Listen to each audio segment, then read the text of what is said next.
All right, we're back with the girls. Hey, how are you? How are you guys doing? Good. Good. How are you girls doing? Good.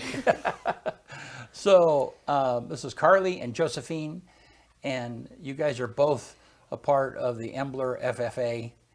Now, one of the first questions I had was like, okay, so what's the difference between the FFA and the FBLA? Because there are both of those chapters that are out in Embler, right? So Josephine, why don't you tell me the difference? Okay, so these are both student organizations, FBLA and FFA. FFA originally stood for Future Farmers of America, but that was abolished because they wanted to incorporate every group of diverse ag, so they wanted to make sure everyone knew that FFA wasn't just producing farmers and producers. Okay. It's a big, widespread student organization. And then FBLA stands for Future Business Leaders of America. Okay. So it's more marketing and production related. So it's talking a lot more about sales and things like that. Okay. When you get into FBLA. Now, are you guys a part of both of those or just one of them? I'm just an FFA. I'm a Okay. part of both. Okay. All right. And so I guess, so give me an idea. I mean, you talked a little bit. How do the topics differ? I mean, are both of them, both of them are leadership development in some manner, but how does that, I mean, give me an example of how things differ. You don't talk about marketing in FFA? I mean, just explain. I can go ahead and take that. So FFA, I compete in both. But so for example, in FBLA, there's a lot of different competitions. There's very many. A lot of them are knowledge tests, which go anywhere from hospitality and hotel management to there is one specific agribusiness test. Okay. There is a lot of different categories, whereas when you go into FFA, mostly every competition revolves around agriculture in some way. So even though there is marketing aspects, it's usually promoted to a small business or directed at something agriculture related, whereas FBLA is widespread and it can be anywhere. Okay. And what years are you ladies? Where are you at in your high school career? I'm a freshman. Okay. And I'm a sophomore. Okay. All right. So, and you guys, I don't know, Karlee, why don't you start? Tell me a little bit about yourself and why you are involved in FFA. Well, I obviously live in Embler. We raise sheep. I show many other animals. My siblings have always been involved in FFA. They're way older than me. And so my oldest sister, she's about like 30. She was in FFA, and then it's just run through our whole family. My sister Haley Jameson, she's an ag teacher out in Union. She was an Oregon State officer when I was 7.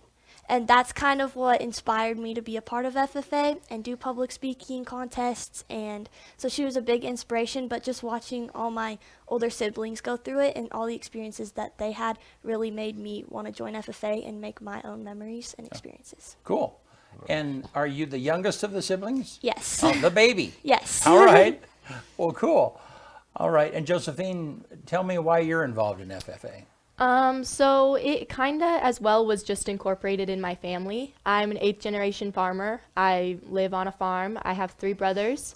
All of my brothers are involved in FFA in some way, shape, or form, as well as my mother when she grew up in Newburgh and she was involved in FFA there too. So it's always been a part of me, and I was always influenced to be a part of leadership. I really enjoy public speaking, and I found a lot of opportunities for that in FFA. So I found a knack for that, and I just expanded through that. I now serve as the district president for the FFA organization. So that's Union County, Wallowa County, and Baker County. And then I am also an officer on our Embler FFA chapter team. Cool. So. Awesome. All right. So, Karlee, tell me about tell me about how the competition works. And I mean, are you going to a state, or I don't know, kind of tell me how that works. What does that look like? So the creed contest is a 5-paragraph speech that you have to memorize word for word. Each word missed, or even like one word put in, even if it's or the, it's minus 20 points. Okay. So you don't want to miss a word. And then you get asked one question at the end, and that's basically what most of the score comes from, is how you answer that question. Okay. So our chapter, we had a couple people that were wanting to move on to districts. We had 5, but only like 3 could go. So we did a contest at our school for the community to come and watch. And we gave the creed there, and the Green Hand officers, I'm the Green Hand president, ran that banquet that we had. Okay. And I placed first at that, and then I moved on to districts, and I competed against everybody in Wallowa, all those places that Joe just named, and I got first there. Then I moved on to sectionals, and we were with the Eastern Oregon District, the Snake River District, and the Blue Mountain District, and I placed first there. So now I'll be moving on to state. And all those contests were just in a room with me and a judge. Now at state, I'll be competing in front of a crowd of people, and then I'll go up on the big stage and give it in front of all the FFA members that are at the contest. Okay. And so, and what you're reciting is the creed. Yes. Right? Okay. And so, how long is that? And then how many questions might you be asked in the actual competition? Okay, so I'll get asked one question. Okay. Because, yeah, that's just the rules for that. I get one question. And then depending on how fast you talk or slow you talk, it can take anywhere from 1 minute and 30 seconds to 2 minutes. And mine takes me about 1:30. Okay. All right. So you talk fast, is what you're saying. Yeah, I can't really listen to it very slowly because, like, it doesn't, yeah. I'd have to talk like faster. if I'm trying to remember something, if I can get a rrhythm, Yeah. Yeah. it helps. So like if I can Yes. get like a good rhythm, I'll like if I'm trying to remember something word for word. But once you get my age, you don't remember things word for word anymore. Yeah. So Josephine, tell me about your competition and yeah, what it is that you've done. So my competition is titled Sophomore Public Speaking. So it is sophomores across the state. I did the same routine as Karlee. So we didn't have a chapter level competition, but we had a district level competition where I placed first. I then moved on to sectionals with the Blue Mountain, Snake River, and Eastern Oregon districts, and I placed first there. And now I'm moving on to the state competition, which will be in Redmond next week. Okay. What's after state? Is there anything after state? After state, there are some competitions that move on to nationals, which is in October of the end of the year. I have another question. When you were talking about the FFA and them it's not called Future Farmers of America anymore. What's the F stand for then? Doesn't They stand just for- kept it. They just kept it because Yeah. it's. Yeah, I mean, 'cause it's it's pretty so symbolic. synonymous with- yeah, with- everyone with- thinks of yeah. FFA as Yeah, agriculture, it but makes sense. they thought Future Farmers of America was too much of a pinpoint description, so Interesting. I didn't yeah. know that. so now it's just FFA with no meaning. So and tell us about the piece that you're not reciting something. Correct. This is something that you've written. So tell us about your preparation for that and Okay. So the standards for my event is a 4 to 6 minute handwritten speech. So I am judged off my presentation of my speech, and I turn in a written manuscript as well. And then I have 5 minutes of questioning after my speech. So my speech is about 5.5 minutes long, and then I'll have a 5-minute questioning after that. okay. And so then you're having to prepare, both of you are having to prepare for any question that might be asked, Yes. right? Yeah. And so how do you do that? I mean, how do you prepare for that kind of thing, Karlee? So we've been going around for the last couple of weeks and going to different groups and presenting our speeches, and then they can ask us questions. Me personally, I've been working a lot with my sister since she's really good at public speaking and she was on state office. We've been going over every line of the creed and figuring out what questions could be asked about that, and then she asks me a question and I give it back to her. And Mr. Kant has also been a big help because he'll give me a list of questions that might be asked, and then I can just practice those at home by myself. Okay. I don't know about Joe. And how have you prepared for the questions? Because that's a little different for you. Yeah, as far as my questions, it's a pretty niche topic because it's something that's not really talked about. My topic is mental health in agriculture. And my questions can range anywhere from knowing statistics. So I spend a lot of time researching, a lot of time studying. And there was recently just some bills passed through the Senate that I have to stay up on. to be able to use in question answers. And then a lot of it just comes from practicing public speaking. Like Karlee said, we've been going around and presenting to different groups and being able to talk in front of groups and use your voice and express what you're feeling and what you're thinking. That's something that is really important, a skill to hone in on for this competition. Cool. Well, I think that we should take a stab at this, and Karlee's going to go. Karlee's going to go first. So, I asked your teacher, J.D. Cant, to send me some questions. To ask you. So he sent me some questions that we'll follow up with, and I don't know whether they're hardball questions or not. You'll have to talk to him later, but I don't think they are. So, but Karlee, you're going to go first. Go to the God shot for just a second, Bennett, if you would. And so we have a little place right over here. I don't know that you can see it very well, but they're going to stand in front of another little area over here and present their speeches. And so we'll be right back, and Karlee will present her speech.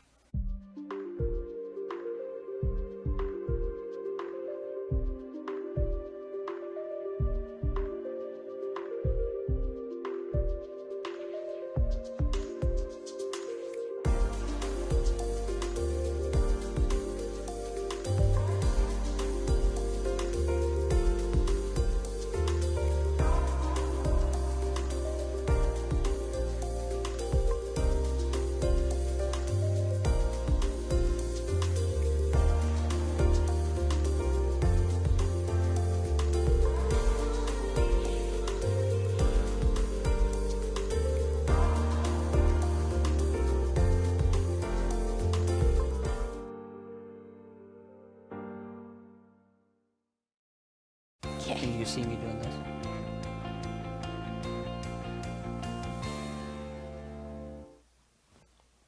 The FFA Creed by E.M. Tiffany. I believe in the future of agriculture, with a faith born not of words, but of deeds. Achievements won by the present and past generations of agriculturists, in the promise of better days through better ways. Even as the better things we now enjoy have come to us from the struggles of former years. I believe that to live and work on a good farm or to be engaged in other agricultural pursuits is pleasant as well as challenging. For I know the joys and discomforts of agricultural life and hold an inborn fondness for those associations which, even in hours of discouragement, I cannot deny. I believe in leadership from ourselves and respect from others. I believe in my own ability to work efficiently and think clearly, with such knowledge and skill as I can secure, and in the ability of progressive agriculturists to serve our own and the public interest in producing and marketing the product of our toil. I believe in less dependence on begging and more power in bargaining, in the life abundant and enough honest wealth to help make it so, for others as well as myself, in less need for charity and more of it when needed, in being happy myself and playing square with those whose happiness depends upon me. I believe that American agriculture can and will hold true to the best traditions of our national life, and that I can exert an influence in my home and community, which will stand solid for my part in that inspiring task. Thank you. Awesome. Very good. Yep. Yeah, thank you so much. Well, let me ask you a question. So the FAA Creed was adopted in 1930 by members. In what ways is it still relevant 95 years later? Although the creed was adopted many years ago, it's still very relevant to today's agriculture. We still believe in the future of agriculture. We still believe in leadership from ourselves. We still believe in working efficiently and getting tasks done well. We still believe in caring for not depending on others, but depending on ourselves and being self-sufficient so that we can do things ourselves. And we still believe in the traditions that agriculture holds for us. We continue to treat our land well, and we continue to treat the people around us well, just as the farmers did back then. Although it was adopted so many years ago, and many things have changed throughout this world, the FFA still stands true to today's agriculture. Awesome. Thank you. That's great. Good job. Thank you. All right. So Before we move Yeah, on, I have a yeah, question yeah. for her, and this isn't like competition. Yeah. At your districts, what did you score on your how many errors did you have? I didn't have any. You had one, and I'm only going I to tell had you you added a the. So go back in there, go back and watch it and practice that because I want you to win. You Okay. added one. I mean, I followed right along with you. You added one the. You said you can't add any words, right? Yes. Yeah, watch it back and see where you added that the and pin because that's the only one you had the whole entire time. It could be because you're nervous too, but watch it back and take that the out and it's perfect. Okay. Absolutely perfect. Yeah. I followed along the whole time. yeah, you did great. You did awesome. Thank All you. right, we're going to take a commercial break, and we will be back with Josephine.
I nervously pick up the phone.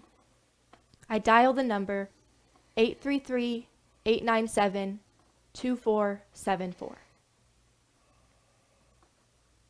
Hello. I am a certified crisis specialist with the AgriStress hotline. How can I help you? Hi. I farm in Oregon, and today I just had to file bankruptcy. I feel like I'm letting down generations of farmers before me, and I don't know how to keep going. I can understand that you're feeling overwhelmed. Let's talk about it. Mental health has become a common issue in present-day agriculture. Many people worldwide struggle with anxiety, depression, stress, and other psychological disorders. Yet how would you know? It is so easy to ask for help when you scratch your arm or bruise your knee, but why is it so hard to face our mental health? Today, I would love to tell you about the frayed but beautiful tapestry of farmers' mental health. People are suffering across the world, and suicide has become unavoidable in rural farms due to exponential inflation, unpredictable weather, and the dwindling amount of producers feeding our ever-increasing population. Mental health issues may differ for every agriculturalist, whether induced by labor shortages or weather. The critical thing to note is none of these variables are within our control. In a study at Purdue University, it was found that diesel prices have increased by 63% between the years 2021 and 2022. Not only are fuel prices rising, but so are fertilizers. Diammonium phosphate, the world's most widely used fertilizer, increased by 36% between the years 2021 and 2022. Another widely used plant supplement, anhydrous ammonia, inflated by 79% between the years 2021 and 2022. A farmer cannot control the inflation on pesticides, nor can they control the strident weather conditions. Don McMorrin, a professor at Washington State University, has said we are seeing a reduced yield across the gamut of crops in the West. So how does a farmer deal with that? They do the best they can. Andy Lyle is a fourth-generation citrus and avocado farmer located in Southern California. With the raging winds of up to 70 miles per hour sweeping through California, he has lost roughly 50% of his crops. Farmers suspect that avocado production will be down significantly. With the average consumer expecting a plentiful harvest, farmers must work to meet expectations despite the circumstances. These stress-inducing situations are not rare. They are unfortunately common, and farmers must work to overcome and adapt, which can be extremely difficult. These situations can hinder anyone, especially when they are working to support the entirety of the nation. Only 2% of the 332 million consumers in the US are also producers. If I were to break down this ratio, this would mean for every one producer, they will feed, clothe, and shelter over 500 people for the entirety of that consumer's life. My family is a part of this supply and demand relationship. I am an 8th generation farmer and have watched as my family endure hardships year after year and hardships after hardships. In recent studies, it was found that over 60% of farmers report at least mild symptoms of anxiety and depression. Aside from mild symptoms, farmers rank in the top 10 careers with the highest suicide rates. There are resources available to anyone who is struggling. For example, WSU has created a new program where anyone experiencing agricultural stress is applicable for 6 free counseling sessions online with a certified psychologist. Another resource available to you is the AgriStress Hotline. This is a landline where you can call and talk to a licensed professional in situations of emergency or crisis. All of these resources are united in the effort to minimize suicide in rural farms. 700,000 lives. 700,000 fathers, mothers, sons, and daughters lost each year from the simple act of silence. Lives lost from not reaching out but attempting to power through alone. This 2% is bearing the weight of the world on their shoulders. What if a simple call to a hotline or a conversation with a neighbor could change that? Communication, connections, and relationships are vital. So reach out and talk, because lives are at stake. Thank you. Awesome. Good job. And moving, yeah. So Josephine, you are an 8th generation farmer. Yes. How do you think the stress has changed in the last 40 to 60 years? How is it different now than what it used to be? I think looking at the progression of agriculture, it has definitely changed. When you look back to maybe the early 1900s, and farms were located everywhere. Farms were responsible for caring for their community and their family solely. The widespread food chain of caring for the rest of the nation and even the world was not yet a thing. We did not have these big foreign trades and all of these things that we're relying on with other countries. When you were just solely feeding your family and the small community around you, it was a lot less stress. Whereas now our organization is very widespread and people are feeding and clothing and sheltering people all across the world. In my farm, I recently found out that we used to harvest mint, and I found out that our mint oil was being sold to Colgate. That is a really big company where this toothpaste was being used all across the world. I didn't know that our family farm had such a big effect and that our industry was so widespread. Learning that, I realize now that our farmers have so much more stress because they are feeding and clothing such a big part of our world and relying on so many more people. So agriculture has become more stressful because we're more widespread and feeding others. You could have written about any topic, and you chose this one. Why did you choose this one? I think that when I chose this topic, I feel as though it's really near and dear to my heart. I know that mental health struggles are everywhere, and I think that having this platform and being able to use this opportunity to spread advocacy for something important, I could have gotten up here and talked about imitation dairy or GMOs, which is something, those are all issues in agriculture, but something that is really touching, that's gonna help save people, that's something that's really important to me. I could possibly help someone and let someone know that they're not alone. And I think that's a really important subject, to be able to spread advocacy for this issue and let people know that they're not alone and that they have other people going through these struggles. It's important to me. So I chose this topic. Cool. You have any question for her? Yeah. No, not really. Yeah. All right. Well, very good. Hey, thank you very much. So let's take a quick break and we'll come right back to both of the girls here on the set.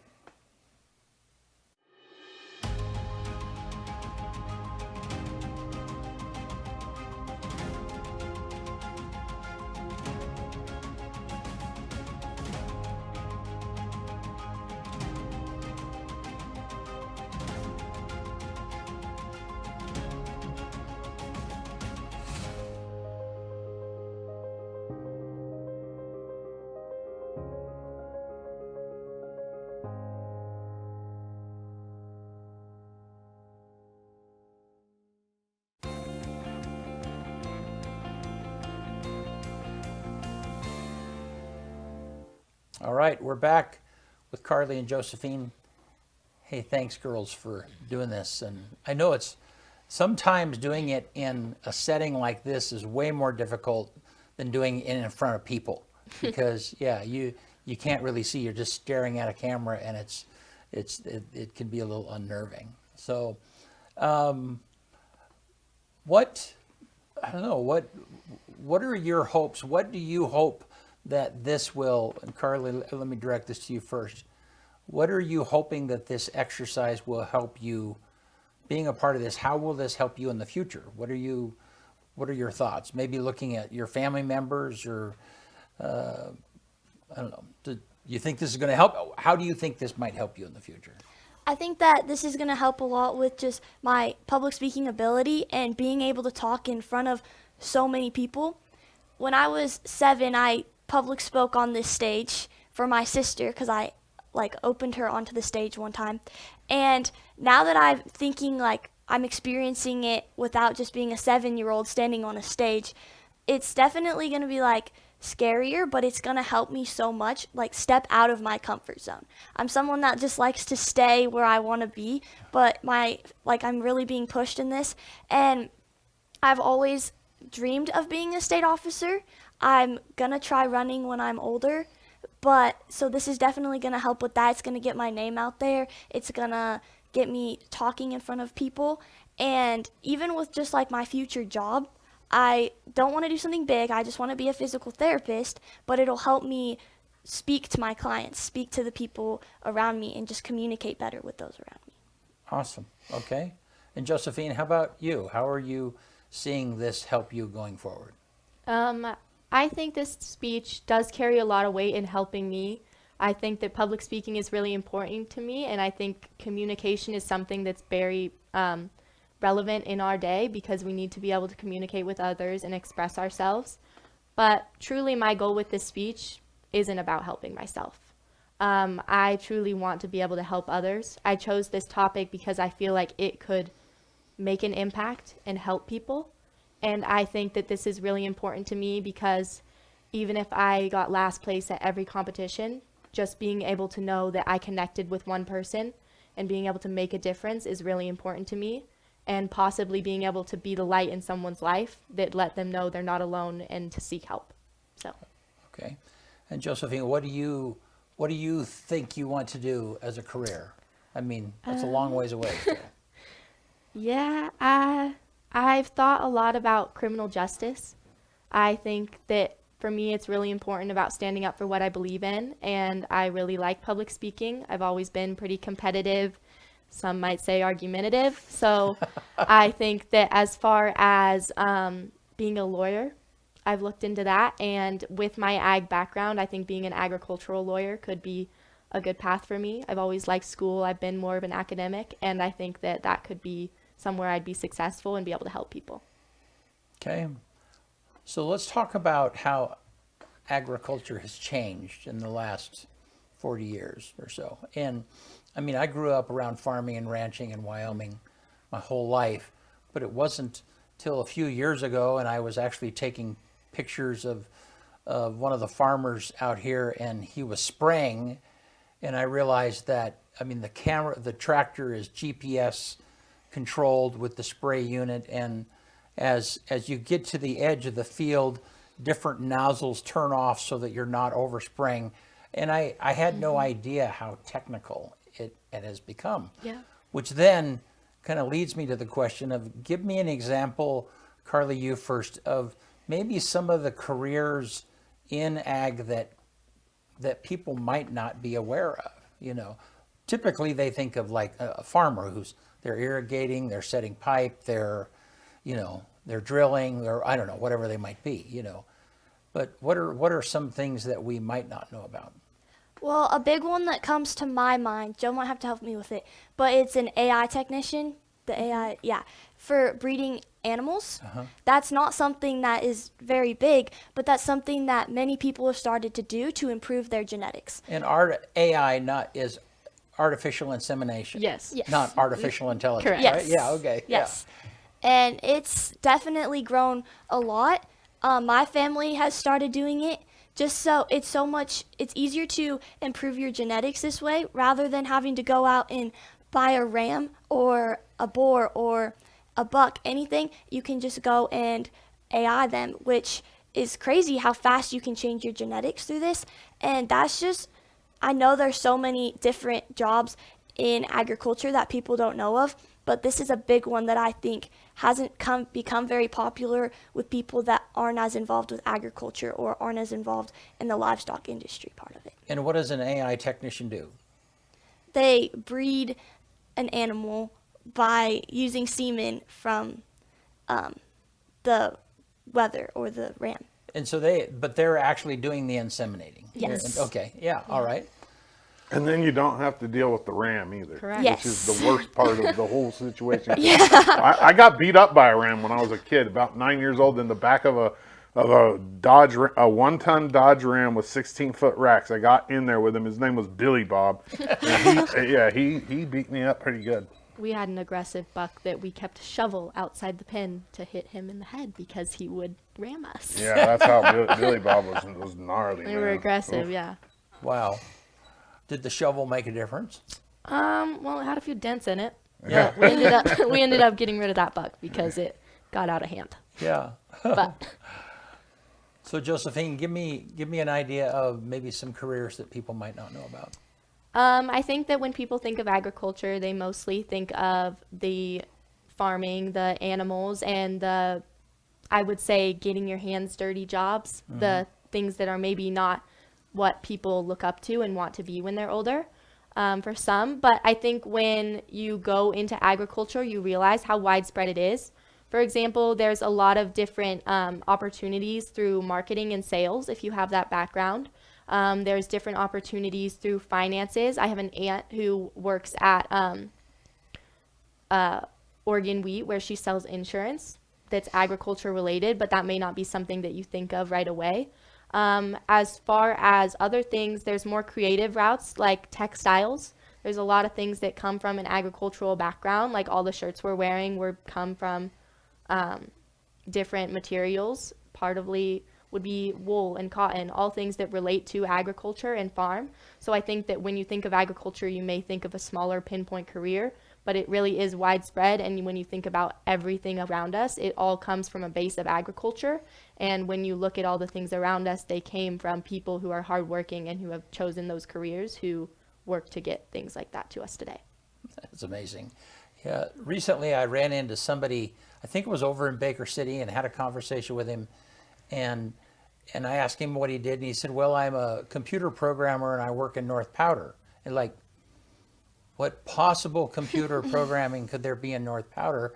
And he works for a big cattle operation. And I mean, and they write their own custom software to keep track of their cows. I mean, in this particular operation, it seemed like they had 10 or 15,000 cattle that they were trying to, but a perfect example of like, who would have thought? Our ag teacher, JD Cant, has a Hereford head of cattle, and he something really cool they just innovated was genetic testing. So his daughter Jada Cant, who is running for state office this year, who's the president of our Imbler FFA chapter, recently did a thing through Kansas where they stamp a part of a cow's ear, and they get a little genetic sample. So it's just a thing of flesh with some hair.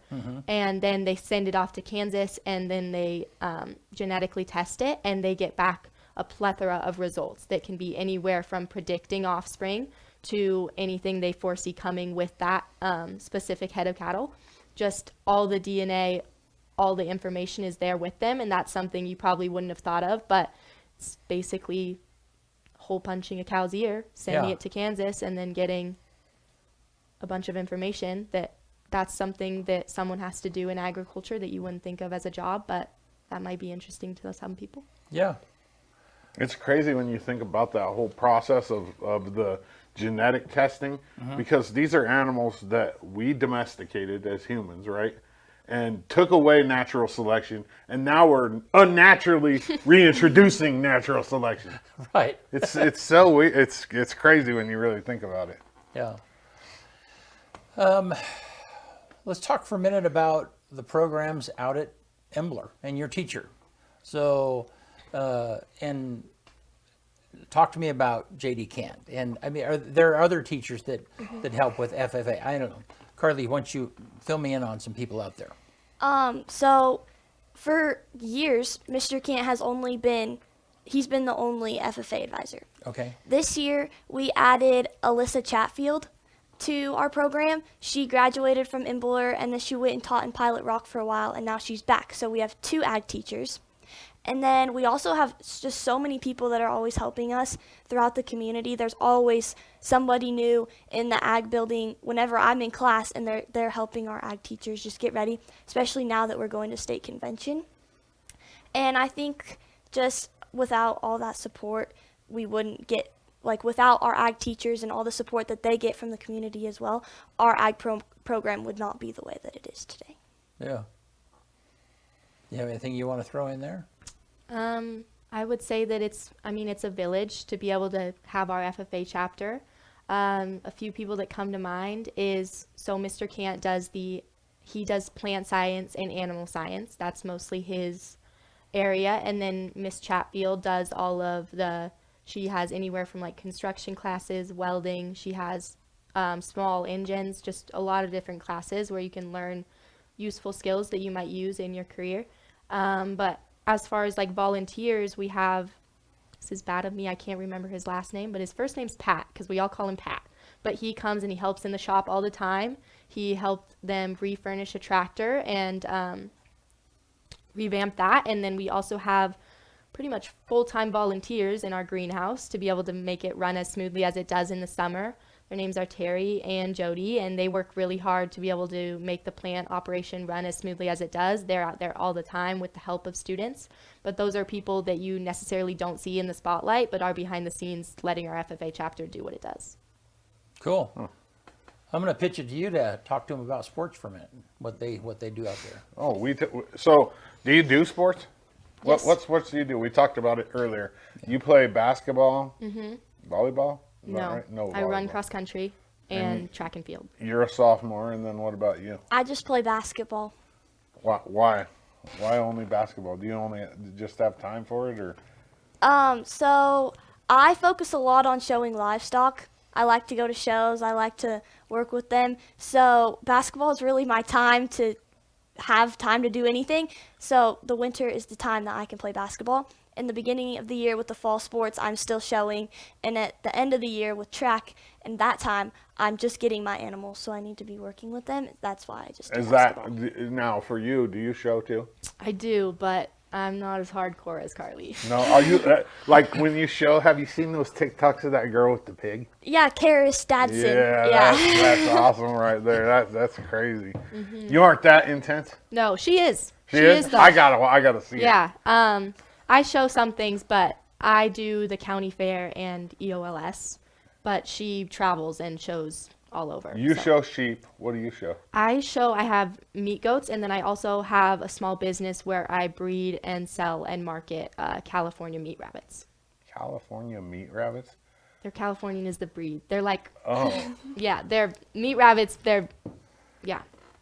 I like rabbit actually. If it's cooked right, it has to be cooked in a pressure I cooker. don't eat it because it makes me sad, but I do not, however, like lamb or sheep. Lamb has to be cooked just right. Yeah, And then mutton it's is terrible though. Yeah. Oh man, it stinks up the whole house. Oh, yeah. And my aunt's made it any way you can think of. I mean, I'll eat a lamb kebab if it's a fairly young lamb. You know what I mean? Yeah. But once they get a little time on them, yeah. not a fan. No, I don't like the. No, you like it? Yeah, Mutton? we have some friends that make lamb and lamb kebabs, and it's the best. My aunt and uncle used to make it out in Embler every year at the, I want to say, I don't remember what event it was, but they always worked and made lamb kebabs.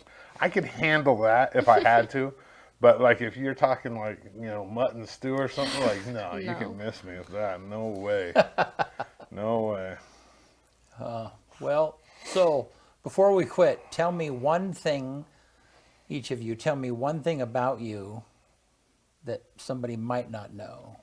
somebody like that? I mean, yeah. Gotta think don't about know. this. I feel like I'm a pretty open book. Well, I mean, somebody from the outside, I don't know. Maybe you're a welder. Yeah, or do you maybe have a like nerdy to- hobby? Do you yeah, have, like- yeah, so yeah. Think about it. Okay. I'm a farmer's daughter, so I obviously work. I am product of child labor, as I like to call it. I work 60-hour weeks all summer with my dad, and when we're talking about the evolution of technology and stuff, I work, but I sit in a combine Yeah. and Watch Netflix. with air conditioning, with radio, with a GPS, and I'm going about 1.4 miles per hour all day. That's what I spend my summer doing. I don't have this idealistic boating, fun summer. No, I sit in the combine and I work, but it's actually pretty nice. Yeah. All right. Yeah. So when you're doing that, like, are you scrolling? Are No, I would get Listening in to trouble if I music? did that. Yeah. you? Okay. I have a radio, but if they ever see you look down at your phone, That's you not get good. you get over the walkie-talkie, you get my dad yelling at you. Reprimanded. Yeah. So I mean, it drives itself pretty much, doesn't it?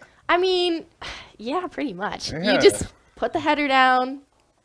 Because it's The staying in the speed is road. set. You're not. Yeah. Yeah. Right. You're not. I am steering. Oh, you are. I Okay. am steering. There is some things that are set, like swathers are GPS set, Yeah. and different things, but combining, I do steer. Okay. Yeah, because the fields are just, Right. You have to stay in. Yeah. you yeah, have to- I mean, granted, the header is about like 30 feet wide, Yeah. so Right. it's pretty easy to stay on course, but yeah. All right, Karlee. So my family, I think I've mentioned it, we raised lamb, and one of my projects is I USDA certify lamb. I get it butchered, and then I sell it at community merchants here in LeGrand. Oh, you do? Mm-hmm. What type of sheep do you guys raise? Suffolk Camp Cross. Nice. All right. I'm not I don't. I think I told you before. I don't like working with sheep either. I've done it a lot. Yeah. And the worst part. Here's my worst part. I told you that when they get wet, or when trimming hooves. Ooh. Oh, yeah. Ooh. Yeah. That's You not get fun. some fun, like, like even the smell of iodine, like, kind of gives me like PTSD a little bit. I'm like, whoa, like, Yeah, I'm not a keep fan of that- sheep either. No. I competed in a round robin one time, whereas if you win your bracket, I show goats, but I did well in the goat competition. I moved on to round robin. I had to show sheep. Needless to say, I did not win round robin. Did not go my way with the sheep. I got a pretty wild one. He was jumping all over. It was not great. That's how it goes with me and goats. Not I my can't do thing. goats. No, so you're the sheep whisperer. I and like you're the my goat sheep whisperer? and hogs, and this year I'm trying a heifer, but not goats. Man, I think I could do pigs a lot easier because they're so tasty. Like, You got a motive. Yeah. Do you like baby goats and baby lambs? I mean, is that I don't know. I like baby goats. They're cute.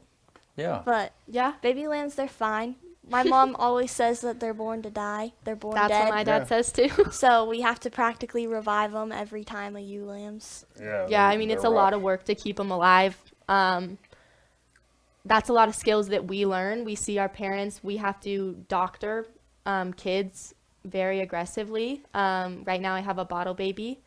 We just had a bottle baby that was near death. We were vaccinating it constantly with different things we could think of as far as antibiotics and different things like that. So that's some skills that I learned being around agriculture. And then he lived somehow, and he is now bouncing around and happy, but it was really hard for the first couple days. We didn't know if he was going to live, so it was a lot of work to get him back to life, but those are some of the things that agriculture has to do. Wow. You call born them to die. bottle Born to babies? die. We Yeah. call them bummers. We call them We bottle call 'em bottle babies. babies. They got yeah. a chance. Yeah, no, they're bummers. Oh, wow. Yeah, But they- born to die meaning that if you don't do anything, I mean, if you don't, they're gonna die. Yeah. I would Yeah. say, yeah, agriculture has been so domesticated as far as our animals. I breed boar goats, which originated in South Africa, and they were pretty self-sufficient. But as far as being domesticated now in the U.S., they're obviously not used to cold weather, so that's pretty difficult. We were just talking. We gave a speech last night at a different meeting, and there was a girl who was raising cattle who had a calf that she had to float in a hot bathtub to get it back to life. That's not something you would have seen No. someone doing. Yeah. But Oh, yeah. now they're born to die, and it's really hard, and it was frozen, and you had to dip it in hot water to get its blood back to Well, I liquid mean, and if let it you're live. raising it for food, it's born to die anyway. Well, I mean, true. Technically, But that's preferably not at birth. We were always told not to name them. Like, Yeah. don't give them names. They're I'm soft. yeah. Have either of you guys ever mutton busted? I goat tied when I was little. And what about have you ever caught a greased pig at a fair? No. No. Oh yeah, that used My to be brother's really mutton popular. busted. Well, I kind of mutton busted. We have some ewes that are crazy, and we'll ended try up to on walk one? them to the next pen, and they'll run between your legs and And take just off. take off. Yeah. Yeah. My brothers and I, my brothers used to show steers. That's not my thing, but my older brothers who now are in college used to show steers, and they would have competitions on who could stay on the steer the longest. Yeah. So you laid on the steer while it was laying down, and then the other one poked it to make it stand up, and Oh then man, no. we got to see how long each of us would last. Yeah. That's pretty competitive. I rode a sheep when I was a kid, when I was really young. Out in Elgin, actually. Yeah, I think every kid in my family did, actually. I have a big gap between my siblings, too. Like Yeah. you. My sister's 14 years younger than me. Wow. Yeah, I'm Yeah. almost 16 years younger than my Wow. oldest. All right. Well, hey, thank you so much for being here, Yeah. and appreciate you guys taking the time, and good luck. When is the state competition? She will compete on March 20th, and I will be on March 21st. All For right. like a week. Yeah. A week Yep. from today. And then 8 days. All righty. Well, hey, you want to get us out here? Yeah.